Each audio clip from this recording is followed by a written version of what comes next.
Welcome to Scriptural Works, a podcast that engages Scripture in new and innovative ways to produce meaning for today's postmodern world.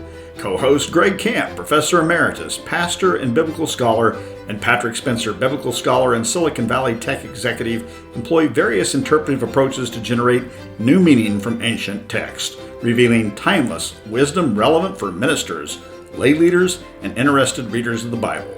Get more podcast articles and other useful resources at scripturalworks.com.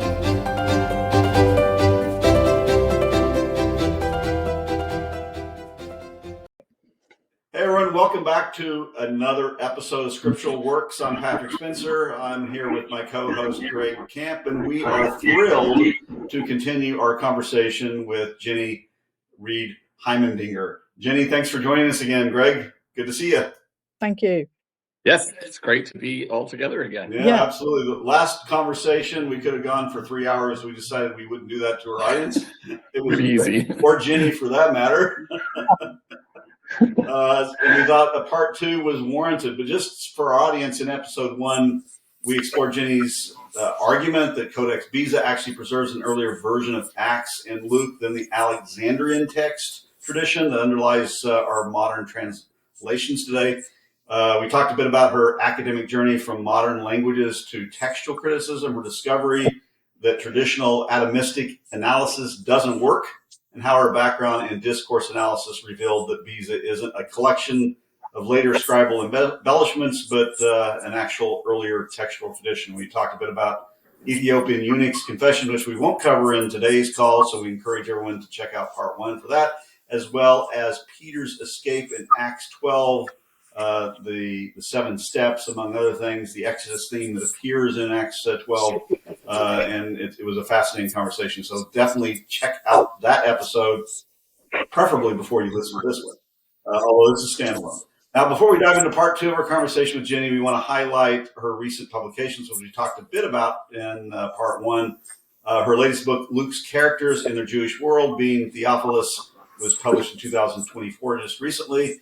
It really makes the work that she's done over the past 30, 40 years accessible to general readers, a general audience. And then Luke, in his own words, a study of language of Luke Acts is for the technical audience. It was published in 2022, also by T&T Clark.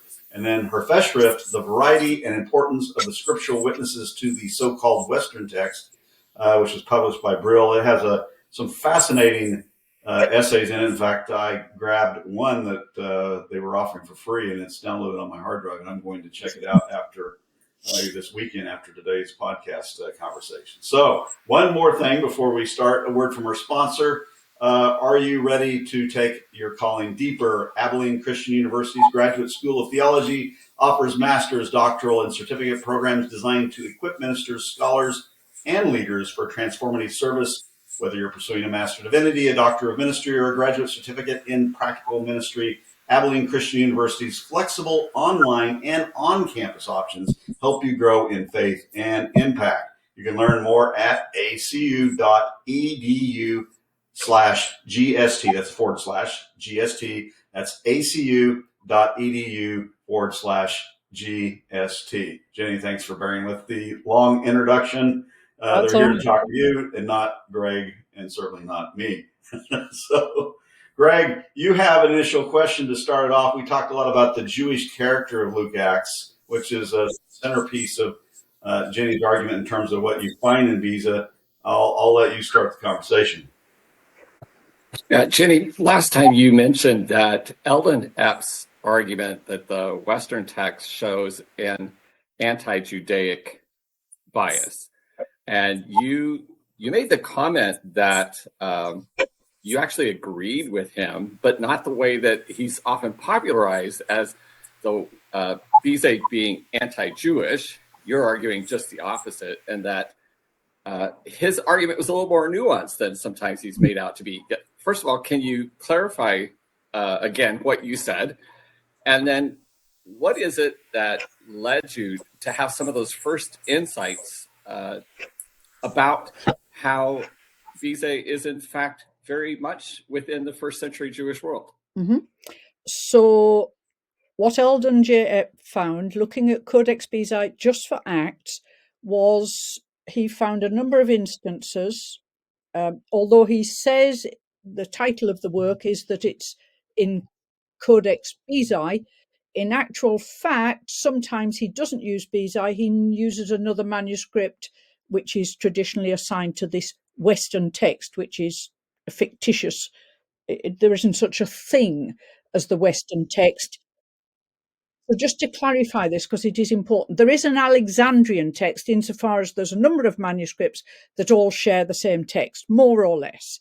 Whereas the Western text, the only thing that characterizes them is that they're different from the Alexandrian text, and they tend to be different all in the same places, but they don't all have the same reading at those variant places. So Eldon J was talking about Codex Bezae and finding evidence in Acts where it seems to be more critical of the Jews, even hostile towards the Jews.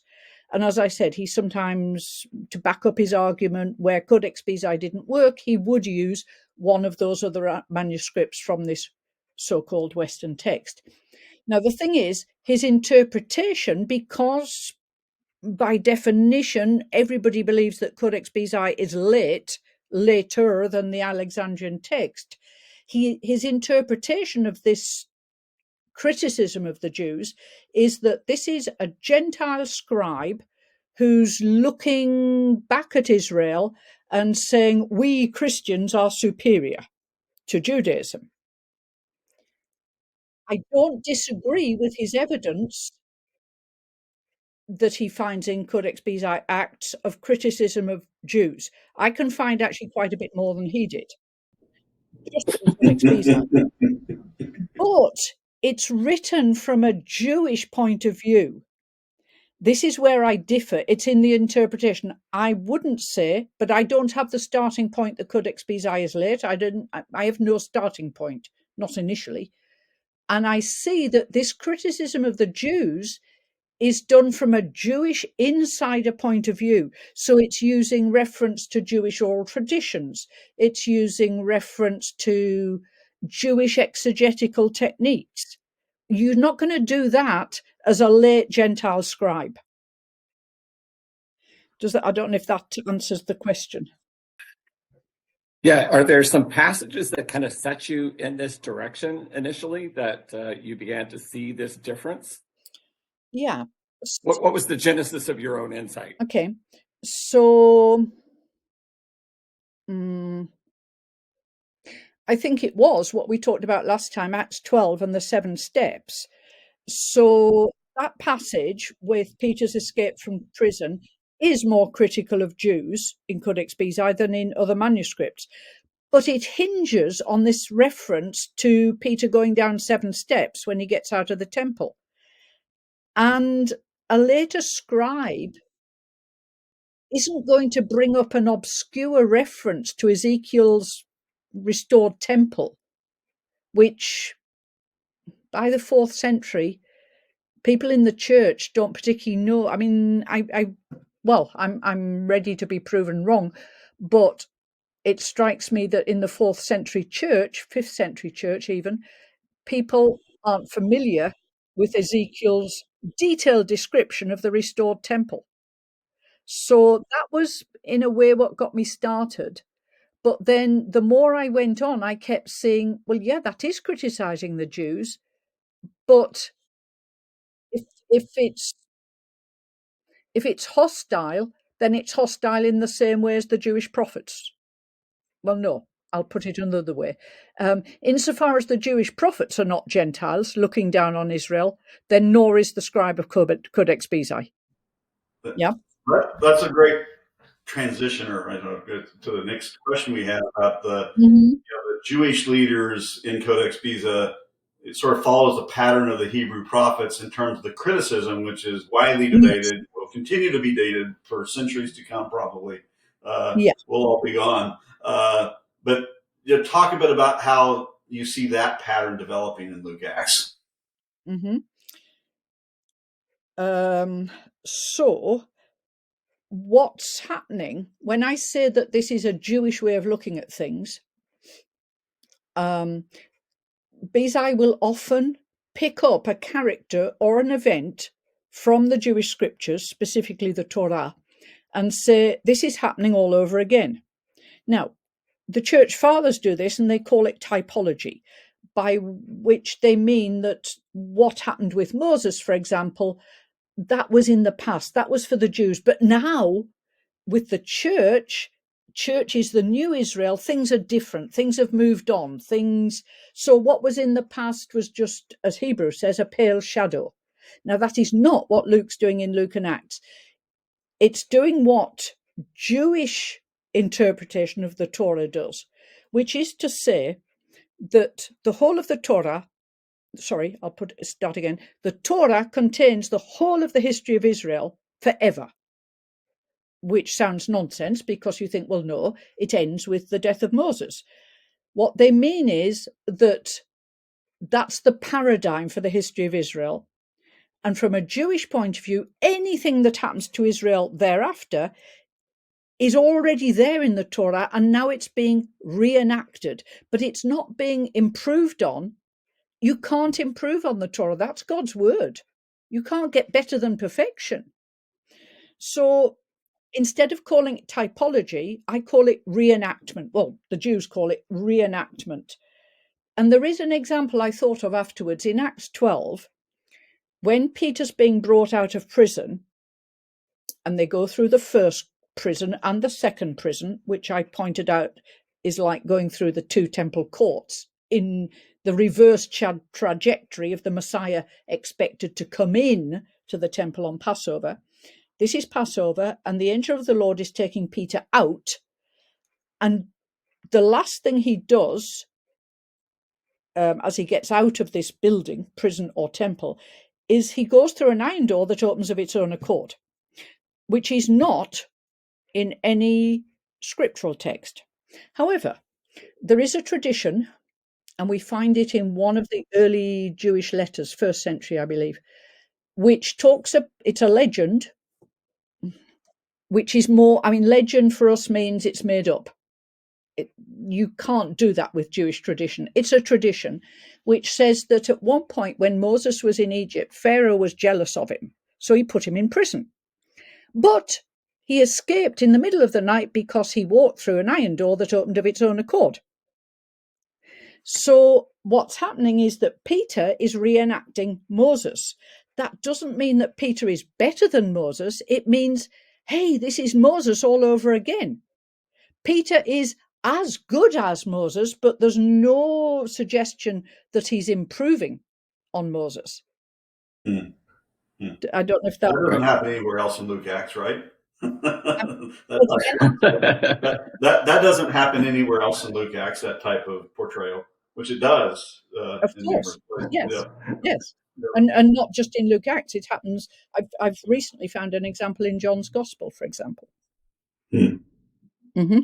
So, Jenny, how would this reenactment methodology differ from, say, an external critique of the Jews, even by Christians against Jews? So what would that other type of criticism look like? So, for a start, you wouldn't use Jewish thinking to do it. You wouldn't use Jewish exegetical techniques. So this thing of reenactment you wouldn't do. You would use typology, which is what the Christian fathers do. And by showing that, okay, this character was with the Jews, but this Christian character is better than that. That was just a type, but now we've got the real thing. And what Bezae is doing is the opposite. It's saying we had the real thing given as a paradigm, the perfect model given by God. And what's happening now is that is being reenacted all over again. So again, I'm just trying to think how it would look different. It's, if you can imagine for a moment, a Catholic church and a Protestant church, or a Catholic leader and a Protestant, and they're at each other's throats. The Protestants are going to criticize the Catholics, not on their own terms, but using Protestant thinking. We believe in Scripture alone. We don't believe in the authority of the tradition as you Catholics do. However, you could criticize Catholicism from within by putting yourself within the Catholic framework and showing where you disagree, because maybe things have changed. You disagree with the Catholic ways of thinking, but you're not using your Protestant way of thinking to attack it. And nor are you saying, we're better than you. You're saying, just like the prophets, this is tragic. This has happened to us, our people. So I think that's another way that it looks different. There's no sense, in a way that Epp says, of being triumphant, of lording it over the Jews and saying we're so much better. It's more a question of, this is how we should have been, but look what's happened to us. This is awful. Let's look at a few. You've cited some specific examples already, but let's dive into a few of the examples that are in your latest book, which everyone should get a copy of. The upside is, I think it's in hardback right now. It's a little steep, but it's coming out in paperback, I think, next year, right, next Jenny? year. So it'll be much more affordable to many in our audience, including Greg and me, I think. So, the Alexandrian text in Luke 24 versus Codex Bezae, Jenny, is an article that you wrote. It's also in that book and several other your books as well. Yeah. The disciples in the Alexandrian tradition seem to understand Jesus immediately, right? On the Emmaus Road. Oh, we know it's Jesus. But Codex Bezae portrays it in a much more sequential, evolutionary type process that you argue threefold. Can you discuss or explain to our audience your argument there? Okay. So the key lies in, and this is one of your Jewish techniques, it doesn't call the place Emmaus. It calls the place Ulameus, which I need. Well, you can see it on the. I think no, I can send you the PowerPoint to show you how this works. But Ulameus actually is a reference to Jacob when he's fleeing from the anger of his brother because he's just tricked him out of his birthright. He's fleeing to Haran, and during the night he stops at a place. And he has this dream of the ladder going up to heaven and angels coming down and up on it. And God speaks to him. And when he wakes in the morning, he says, surely this place is the house of God, which he calls Bethel, which is Hebrew for house of God. And then the Hebrew text continues, however, Luz was the name of the place beforehand. And when that's translated into Greek, instead of saying, however, Luz, which is Ulam Luz, it combines those two words and you end up with Ulamaus, was the name of the place beforehand. So in this Greek tradition, where Jacob's place is called Ulamaus, Luke is saying that's where these two guys are off to. So we immediately know, and he says that right at the beginning of the story. And they're off to a place, ring a bell, this is Jacob, by the way. So we immediately know, then they're fleeing. They're running away. Interesting.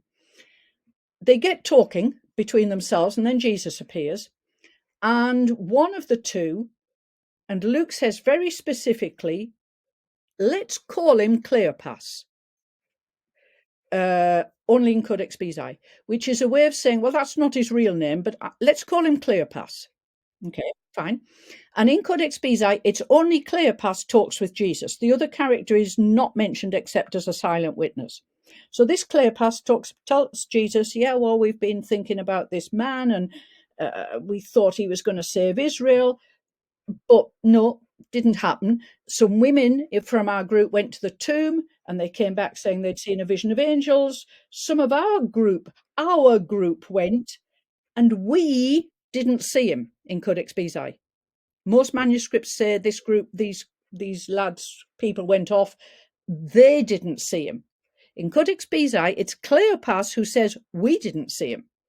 Okay, so we're beginning to think, well, hang on a minute. Then Cleopas is one of the two who went to the tomb, which means he's either Simon, Peter, or John. Okay, and then Jesus tells them, he explains to them from the scriptures things they should already have understood. And in the familiar text, that explanation is complete. He does a good job and everything's fine. Through a series of variant readings, and this shows you how the variant readings don't work in isolation. You need to see them in conjunction with each other.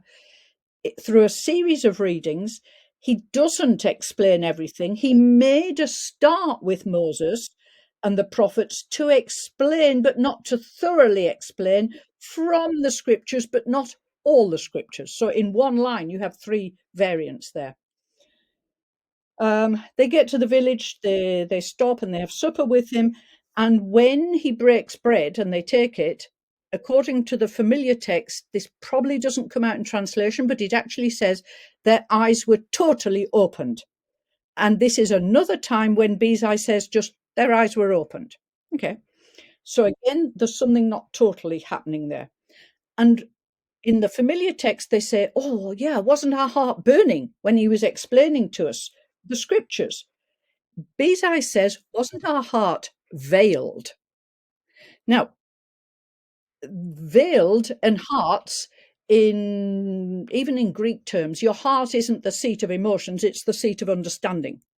And if your understanding is veiled, then you haven't really understood.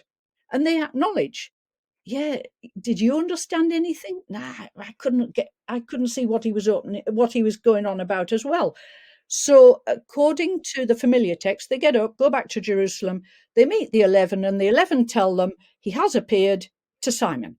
He's definitely risen because he's appeared to Simon. Now, in Codex Bezae, having said, yeah, wasn't our heart veiled, they got up profoundly sad with a verb it's the verb of bereavement. It's used of David when he discovers that his son has died. So they get profoundly sad. And this is what's telling me, yeah, they haven't got it.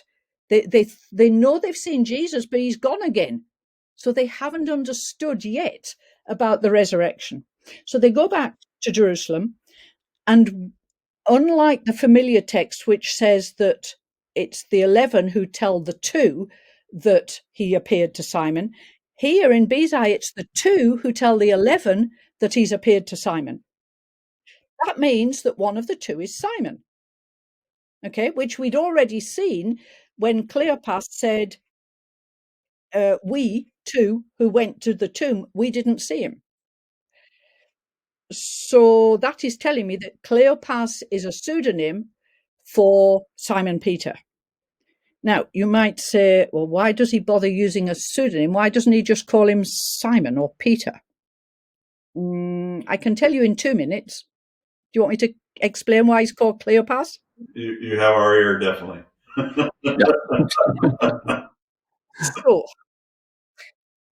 Cleopas, which is the same as Cleophas, so don't worry if I mention Cleophas, it's the same thing as Cleopas. The early Christians, and we'll get back to this when we talk about James and the Apostolic Council, the early church, according to Codex Bezae, were divided. Some thought they should follow the law still, like James said, and others didn't. Now, Peter, and I know this not just from this Luke 24, but from other texts, notably in John actually, Simon Peter thought that because he was the leader of the disciples, when Jesus died, he should be the high priest of the disciples. In other words, they understand that they can't have the high priest, the regular one, anymore, but they need a high priest because they're within Judaism. They still go to the temple. They've got to have the high priest. And Simon Peter thinks he's the new high priest for the believers. Okay. Now, in Luke's day, the person who succeeded James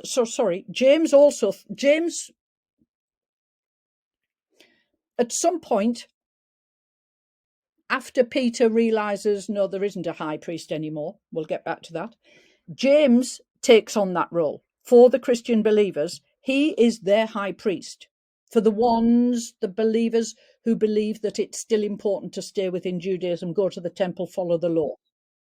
When James dies, the person who takes over from him is called Cleophas. So when Luke's writing, this person, this believer who is regarded as the high priest for the believers, is called Cleopas.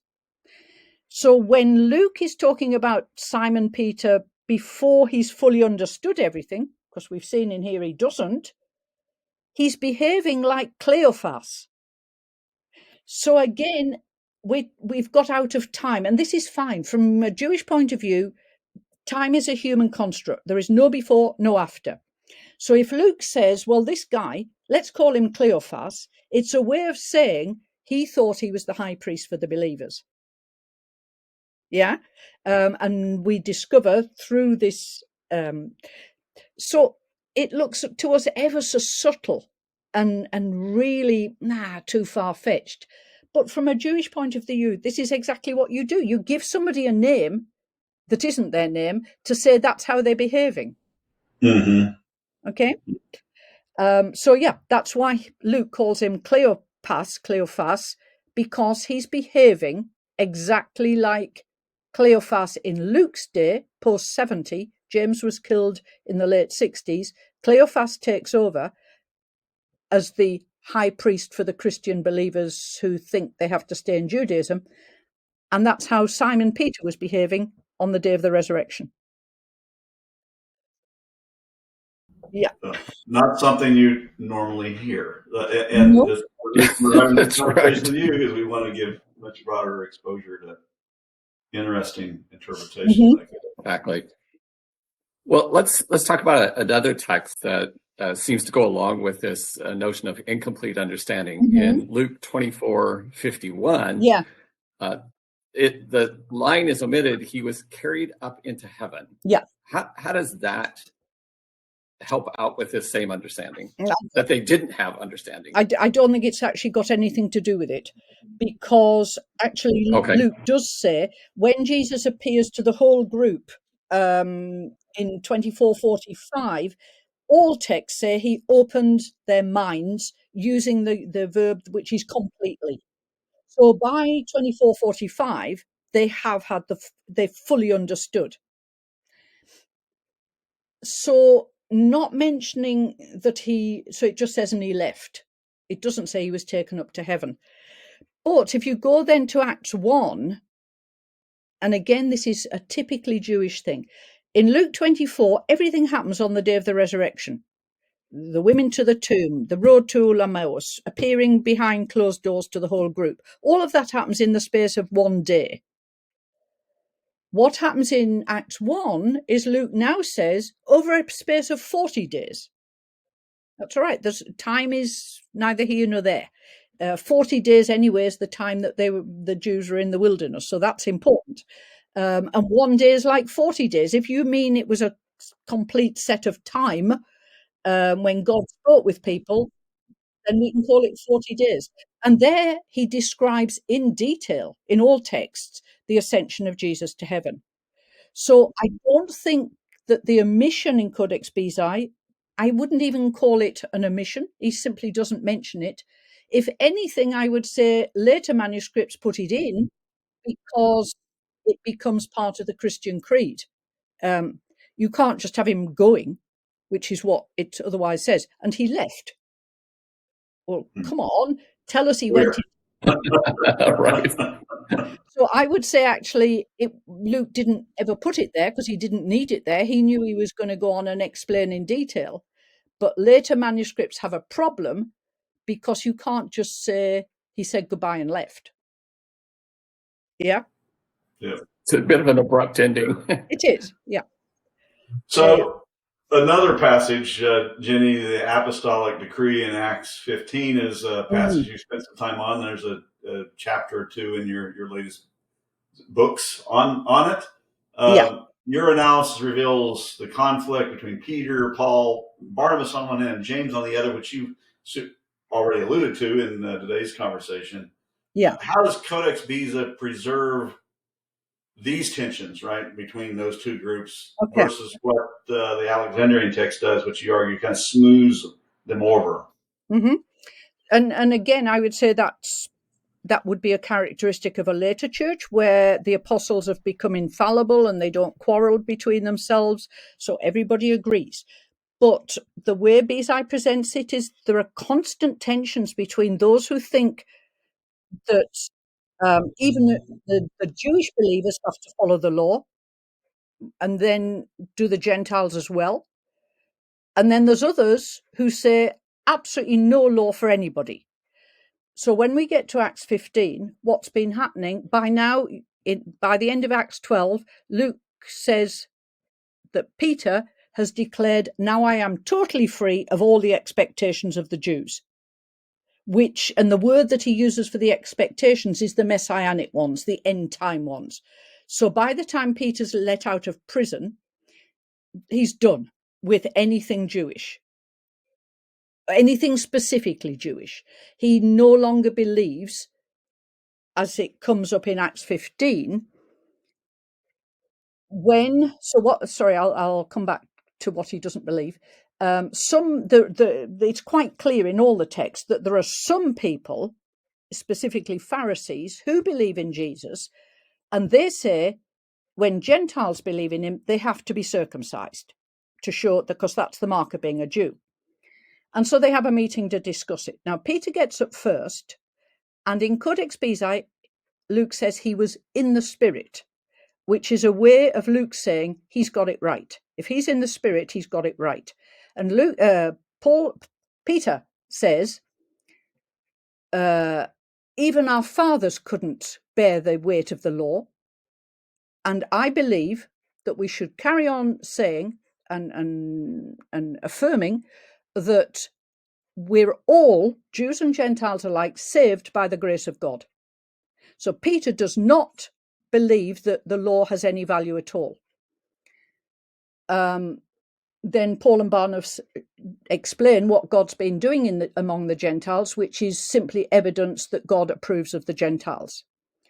Then we get James, and he stands up, and he first of all refers to Simeon.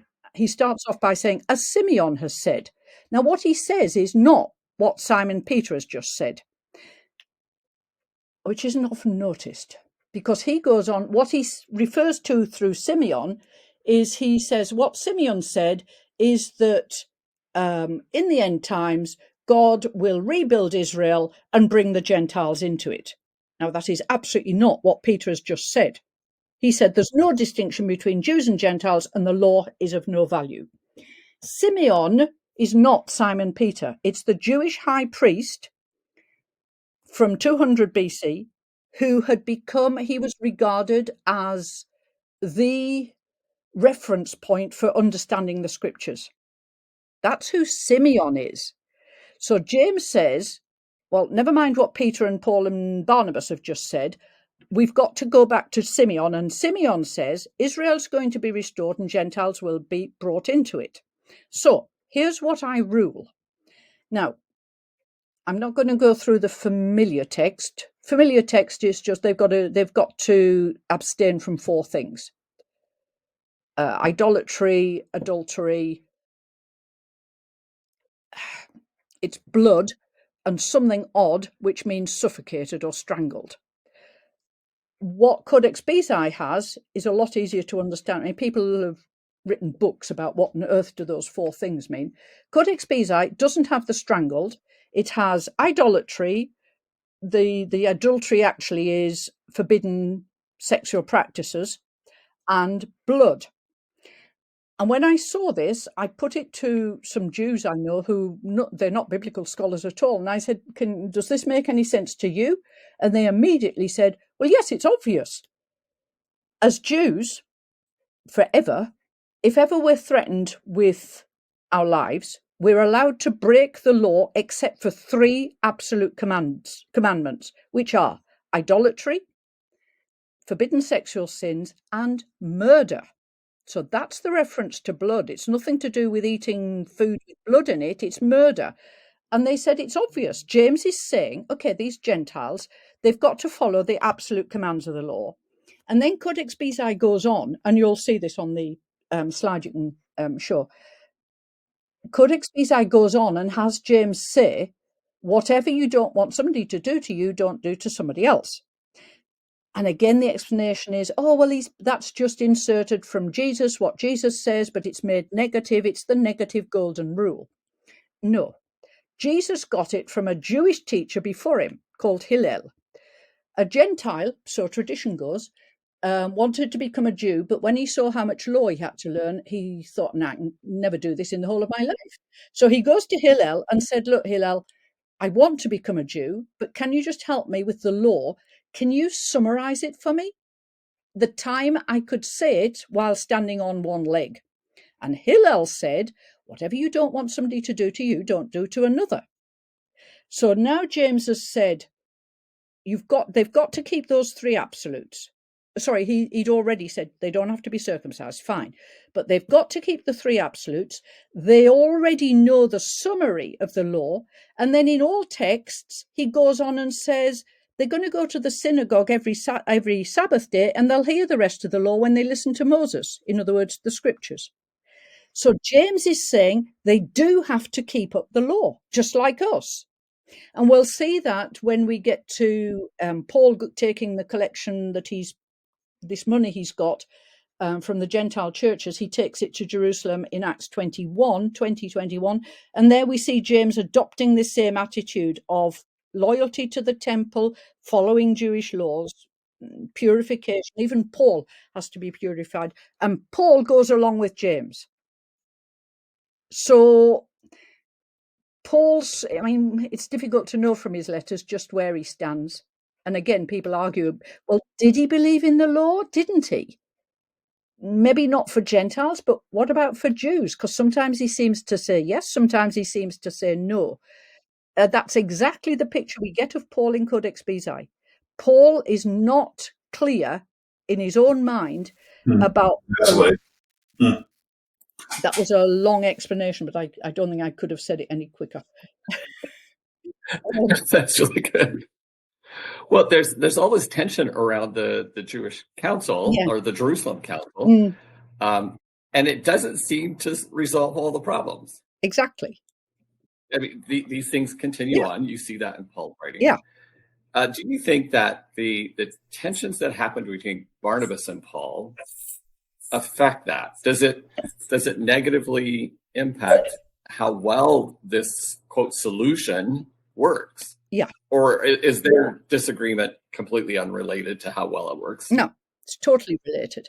But what you need to know is that in Codex Bezae, Barnabas was put forward as a candidate back in Acts 1 to replace Judas. In fact, it was Peter, according to Bezae, Peter put forward Barnabas as his preferred candidate, because actually Barnabas isn't his real name. His real name is Joseph. And this is another reenactment one. This is Joseph turning up all over again with a name that's given to him as Barnabas, which means son of a prophet. And Joseph, just like Joseph the Patriarch, who was rejected, in Acts 1, when they meet to replace Judas, according to Codex Bezae, Peter proposes a guy called Joseph with a given name, another of these pseudonyms. His pseudonym is Barnabas, and he is also known as the Just. So Joseph, Barnabas, the Just. And Joseph the Just is exactly the title given to Joseph the Patriarch. And just like Joseph the Patriarch, who rises to this position of leadership, who is without sin, according to Jewish tradition, but he was initially rejected by his brothers. So this Joseph Barnabas, who's put forward by Peter in Acts 1, he's rejected in favour of somebody called Matthias, who we never hear of again, even though he's meant to replace the 12th apostle.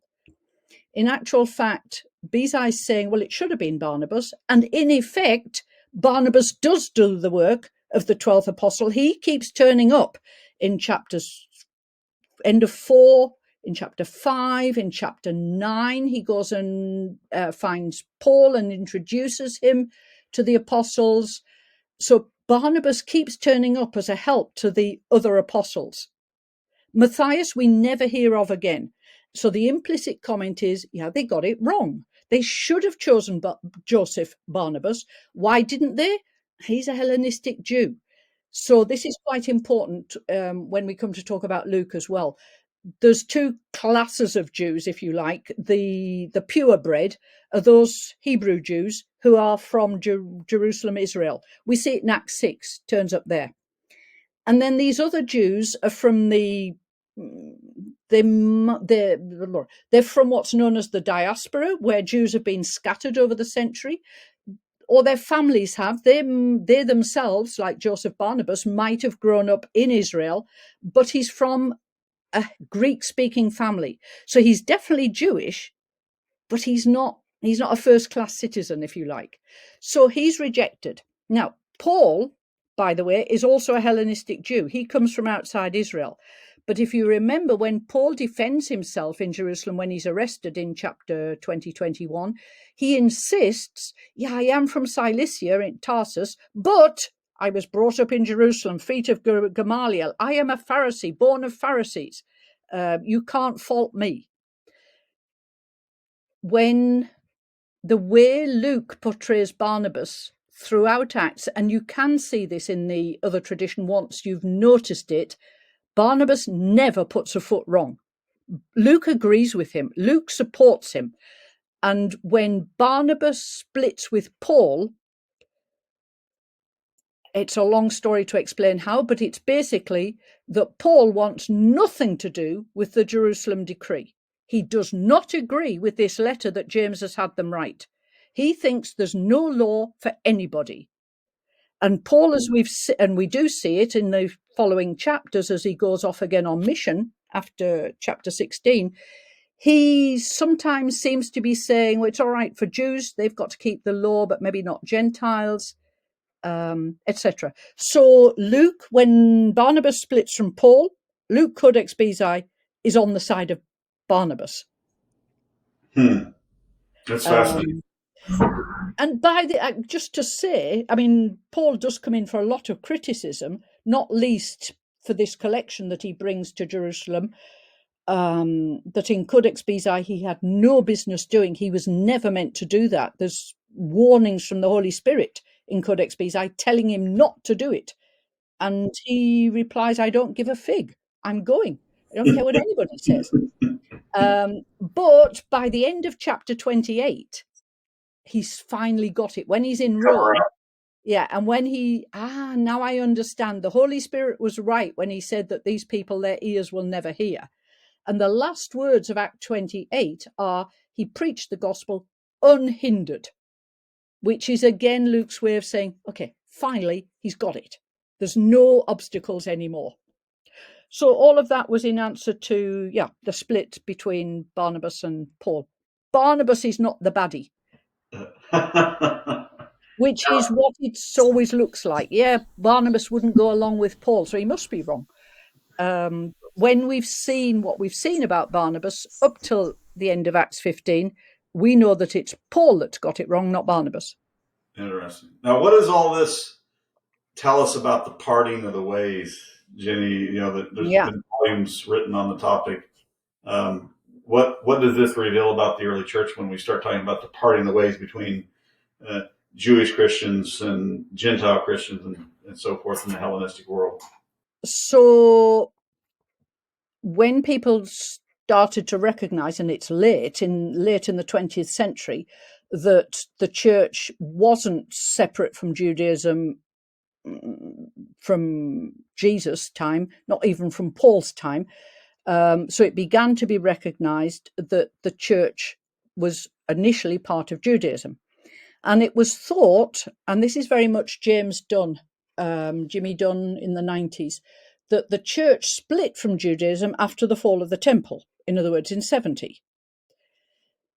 But progress has been made since then. And I came across a book I was looking at earlier, this book, which talks about the ways that often parted.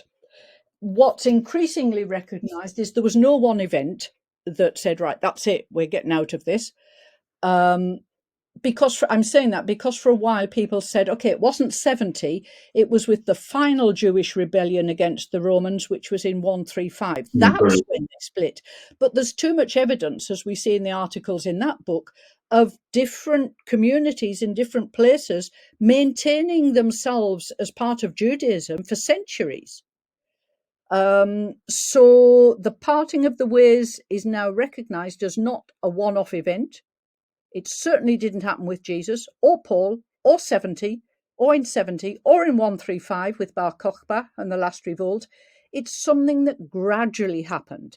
And it happened in part because of heretics, well, they were deemed heretics by the church fathers, who would come along and say, oh, you're no different from the Jews. You say this, you do that. So that's one of the reasons increasingly they distance themselves.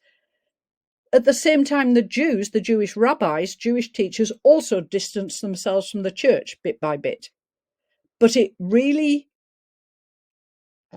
so this book that I showed you is 2018, so it's even 7 years old now. And although you'll still hear that it happened in 70 or possibly at the latest in 135, generally now it's recognized that it happened gradually. Different places, different times. Mm-hmm. Jenny, the diaspora Judaism, living out in these Hellenistic environments of the world, Yeah, creates particular challenges for Jewish communities on how to maintain their distinctiveness in this Greco-Roman culture. How does that inform our reading of Luke's cosmopolitan perspective, or does he have one? I would say yes, he does. I think from Luke's understanding of Hellenistic Judaism, I would say he probably was a Hellenistic Jew himself, just as Paul was, just as the high priests indeed were. Because the high priests in the first century, I'll go back a bit, before the Romans captured Israel in 63 BC, the high priest, going back forever, it was handed on from father to son. And then when the Romans came to power, they found that was all too powerful. The high priest had too much power. And so they started appointing high priests themselves from certain families. They did keep it within families, but they changed them whenever they wanted to. And the families they preferred were Hellenistic families, which means they're Jewish, but they've got a broader outlook. They understand, or they have a broader acceptance of ways of thinking, ways of being that aren't confined to this strict Israeli kind of Judaism. Maybe it's a bit like, I don't know if I dare venture, but if I do, maybe it's a bit like the distinction between Orthodox Judaism, which is stricter than Reformed Judaism, which is more adapted to changing civilizations, changing languages, changing beliefs, etc. So I would say that Luke was Hellenistic. I do believe he's Jewish. Well, put it this way. Maybe the author of Luke Acts in the familiar text, the one that's translated, maybe he can be Greek, Gentile, which is the traditional understanding of Luke, but definitely of Codex Bezae. He couldn't be. He's got to be educated in Judaism to be able to apply the techniques he does. But having said that, I'm not alone. Even apart from Codex Bezae, there are increasingly scholars who would say that even of the familiar text, this author is Jewish. Hellenistic Jewish, maybe Hellenistic, again, because, as you said, Greg, his cosmopolitan outlook, certainly compared with somebody like John, but his level of Greek is high. It's a very educated kind of Greek. But there's people like, who can I tell you? Strelan in 2008 wrote a book about Luke being a Jew. Most recently, somebody called Joshua Paul Smith, 2023-24, published with, I think it's Brill. And again, he published a book on Luke as a Jew. So I'm not alone in advocating Luke as a Jew. For me, as I said, if we look at the Bezae text, he's got to be a Jew. But in a sense, I'm reassured when I see that even in the familiar, usual text, people are beginning to say that he is also a Jew. Yep. Yeah. Mm-hmm. So, Jenny, that's probably a great segue over to Theophilus. You have a chapter on Theophilus in your latest two books, in fact. You identify Theophilus as Theophilus ben Ananus, the high priest from 37 to 41, which is a really interesting, fascinating association there. Ties back to Luke 1:3, most excellent, and so forth. Describe to our audience, your argument on that front. So, because there is so much Jewish stuff in Codex Bezae, with so many subtle allusions, references to oral traditions, etc., at the same time I was coming to the conclusion, well, the author of this has got to be Jewish, then I began to think, well, in that case, whoever he's writing for, if Luke intends him to understand, he's got to have at least the same level of Jewish education. And so I started to hunt for a Theophilus who could be Jewish. And somebody actually wrote a thesis in Oxford on Jewish names that turn up in inscriptions and literature in the 1st century before and after Jesus. And there is only one Theophilus. And he was this Theophilus, son of Annas, who is the high priest who keeps being mentioned through the Gospels. So Annas had 5 sons and a son-in-law. The son-in-law is Caiaphas. And we know from the records of Josephus, the Jewish historian in the 1st century, we know when they were appointed and the order in which they were appointed. They were appointed in order of age, but Caiaphas, who was appointed in 18, was obviously very successful with the Romans because he lasted way until after Jesus' death. Theophilus is the 3rd son, so his 2 brothers were high priests even before Caiaphas, in between other families. He, as you say, was high priest between 37 and 41. I'm actually not the first person to say this.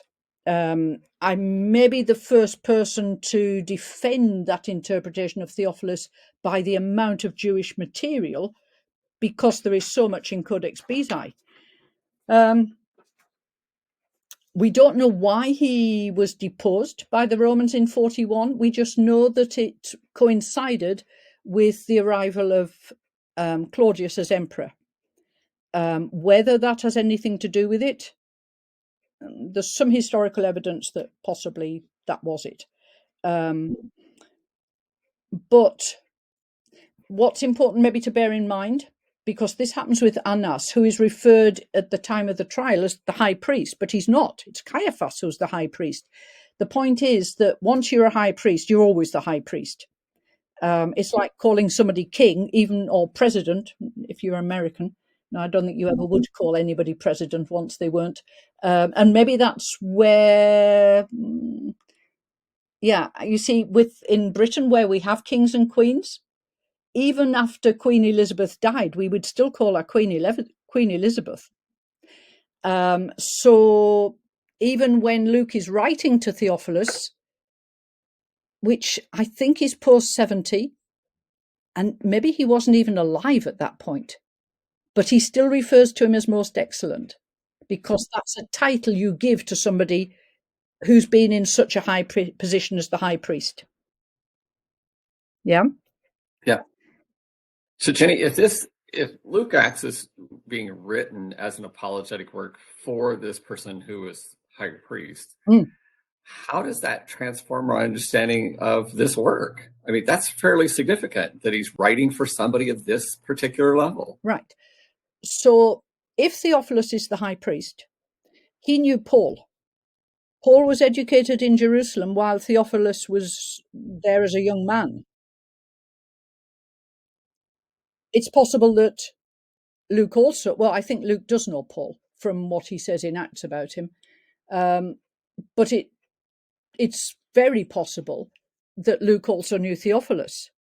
For Luke to have the amount of Jewish knowledge that he displays in Codex Bezae, even as a Jew, you don't just pick that kind of stuff up by going to the synagogue every week. He's been trained as well. I would say that Luke Codex Bezae has been trained as a rabbi. And maybe that is how he knows Paul, because Paul's been thoroughly trained as well. My imagined scenario is that Theophilus, after the death of Jesus and witnessing what Paul's doing, and knowing that not everybody agrees with Paul, apart from Luke, even Paul refers to people who don't agree with him. He's pretty nasty about them, but he says, yeah, there's believers and they don't think I should be doing this. So because we can see through Codex Bezae, the church isn't united. They've got different interpretations of how close to Judaism people should continue once they follow Jesus. What I imagine is Theophilus looks at this and thinks, I don't understand what's going on. My brother-in-law is, indirectly at least, responsible for the death of the Messiah. I've got Paul saying this, and I knew Paul when he was really strong on persecuting believers, but then he's changed. But then there's this Luke who sometimes agrees and sometimes doesn't. So what I imagine, I don't know if I'll ever know the answer, Theophilus goes to Luke and says, look, can you tell me what's going on?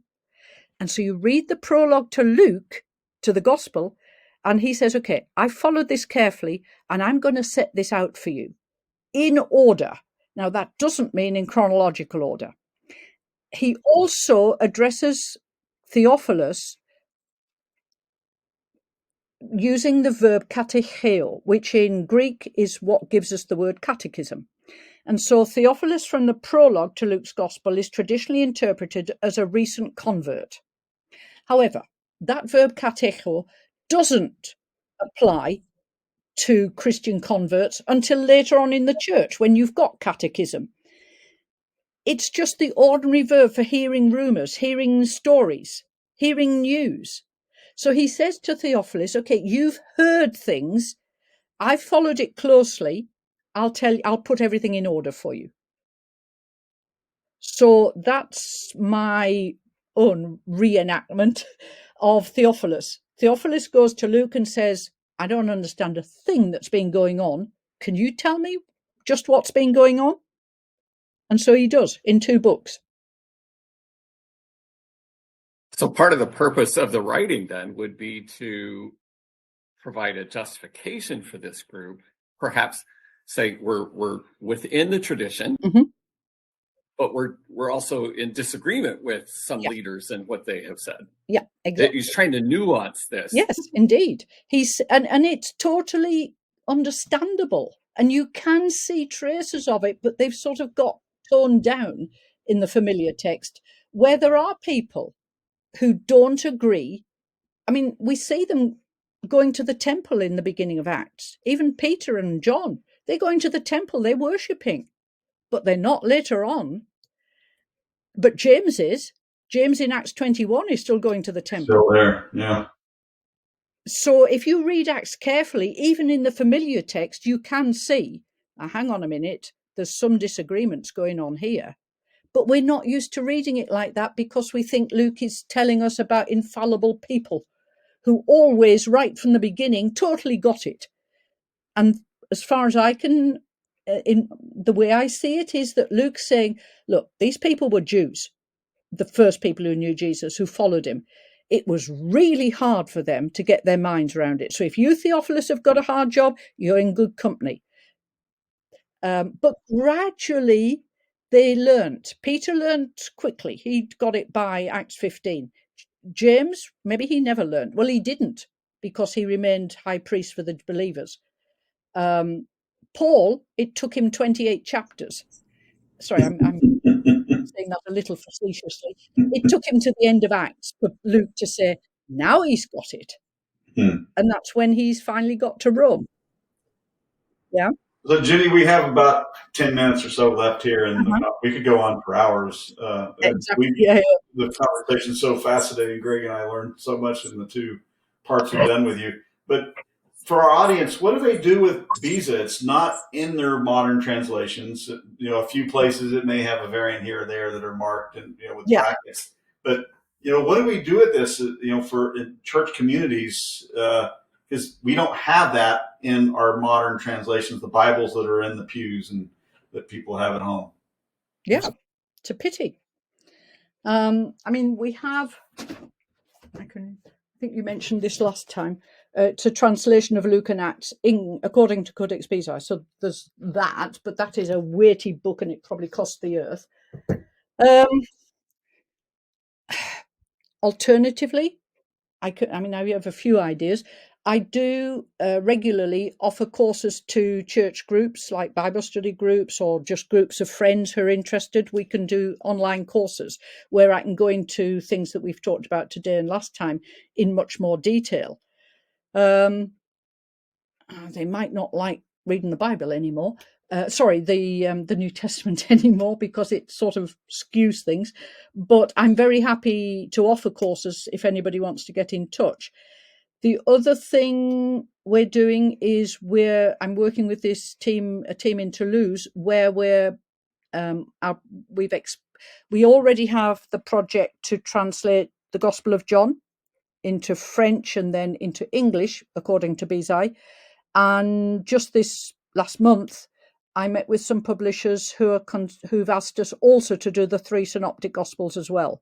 So then we'll have the Gospels with a translation of Codex Bezae, and we're hoping that these will be published in an accessible format.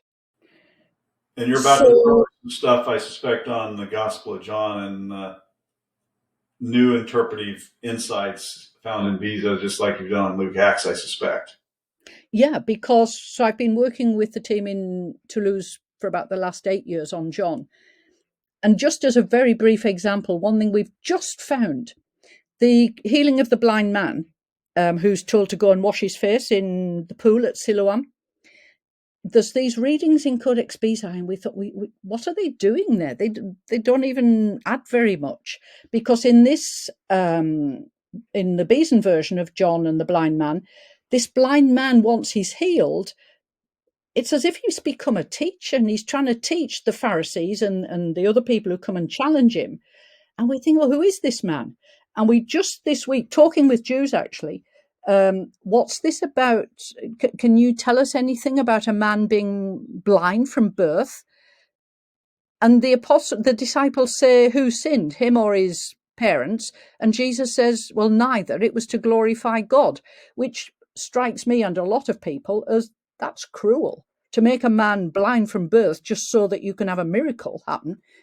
So the Jews explain to us, okay, there's a tradition that when a shepherd has a troop of sheep and he's angry with them, he causes the leader of them to become blind because of his anger. And so suddenly our Bezae reading started to make sense. This blind man from birth actually is a teacher of the Jews, and he's been blinded by God because of God's anger against the Jews and their teachers. Sorry, against the Jewish teachers, not against the Jews as a whole, but against the Jewish teachers. So that already is the work of God, that the man has been blinded because of God's punishment or his anger. And now that's reversed through Jesus's teaching.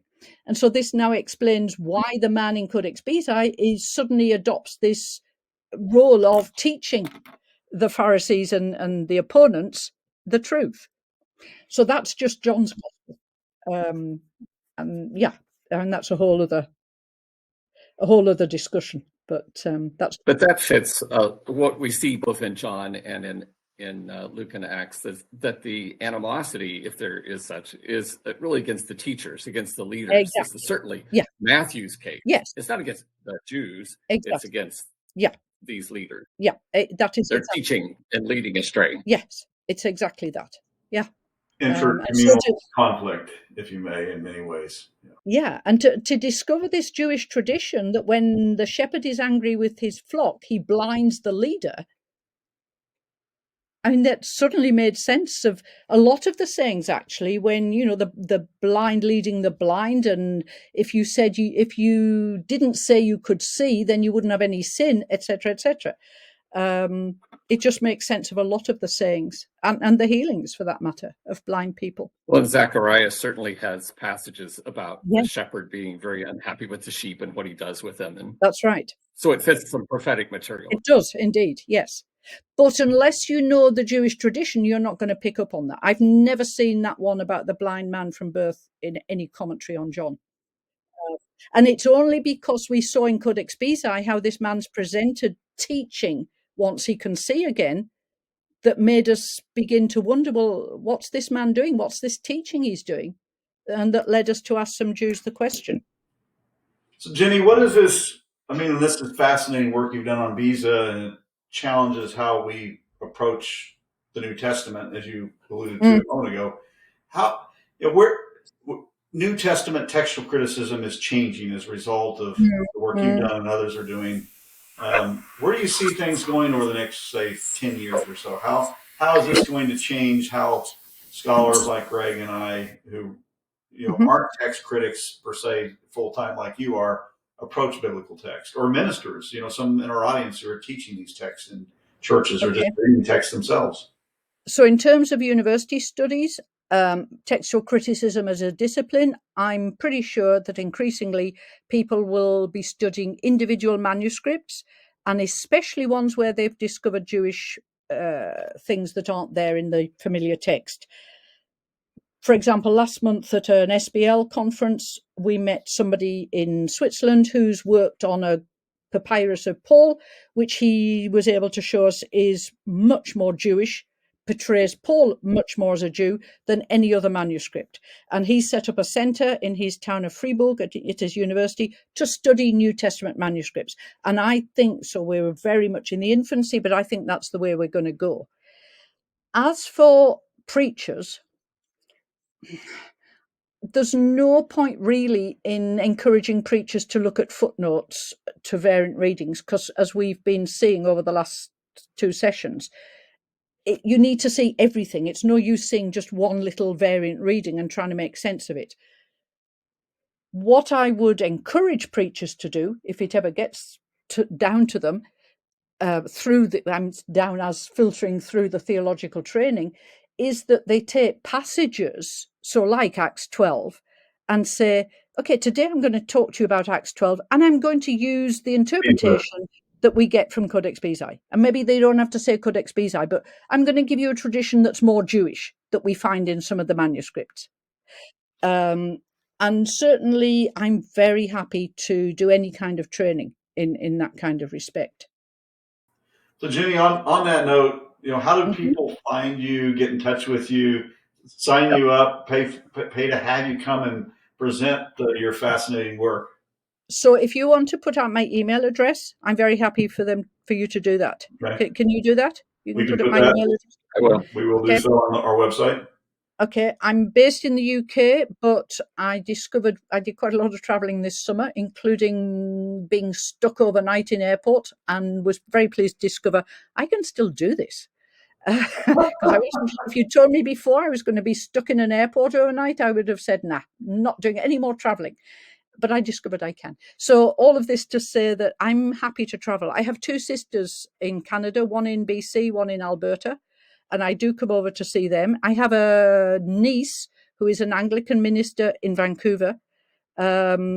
So I'm certainly happy to come over to certainly the west side of the state and combine, for example, family visits. So they need to put up a teaching tour for you in Vancouver for sure the next time you visit. So, and certainly I'm very happy to organise online courses. So it's my niece in Vancouver. Once a year, she has a break from having to do Bible studies, and she gives them over to me for a couple of months. Yeah. So wonderful. I think she needs to come to Fresno, Greg. You need to sign her up. Well, there's only a 2-hour flight from Seattle. so Yeah. we can get you here. Okay. Yeah. Well, we're out of time, unfortunately. We need to Yeah. have Jenny back. Certainly, or work on John warrants another Mhm. podcast in and of itself. Exactly. And we're excited to see some of the work that she's doing come out in publication on that front. Jenny, we're grateful for your time. It's been a real blessing doing these two shows with you. Thank you.